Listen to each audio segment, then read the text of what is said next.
বড় বাজার গিয়ে আজকে আমি কি কি কিনলাম তোমাদেরকে আজকে এক এক করে দেখাবো। তো এইগুলো আমি কিন্তু সবগুলো কিনেছি, এগুলো এক এক করে দেখাবো। তার আগে একটুখানি তোমাদের বড় বাজারটা ঘুরিয়ে নিই, যেখানে কীরকম জিনিস পাওয়া যায় সব রকম প্রত্যেকটা। আর একটা কথা, এখানে কিন্তু কেউ একটা একটা পিস করে দেয় না, এগুলো সব ডজন ধরে নিতে হয়, মানে 1 ডজন মিনিমাম নিতেই হবে। তো এখানে লাইনিং বলো, সেলাইয়ের যাবতীয় জিনিসপত্র, বোতাম থেকে শুরু করে কাঁচি, সব কিছু এখানে পেয়ে যাবেন। লেস, নানা রকমের লেস, তোমার যেরকম দরকার ঠিক সেই রকম রয়েছে এখানে, বোতাম, সুতো, সব কিছু। আর আমি এই দোকানটা থেকে সুতো, লাইনিং সব কিছু নিয়েছি। তো আমি দেখাচ্ছি এক এক করে। এই যে মিটার দরে আমি কাপড় নিয়েছি, এটা কত মিটার, কত দাম পড়েছে, যদি জানতে চাও কমেন্টে আমাকে জানাবে। এই চকটা নিয়েছি, সুতো মাল্টি কালার নিয়েছি, এক কালারের সুতো নিয়েছি, তারপরে ফলস নিয়েছি আমি 4 ডজন। এর দাম কিন্তু জানতে চাইলে আমাকে কমেন্টে জানাবে।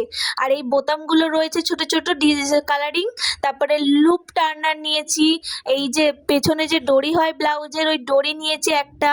তারপর তোমরা এখানে অনেক করে নিতে পারো। তারপর হুক নিয়েছি আমি 2টো।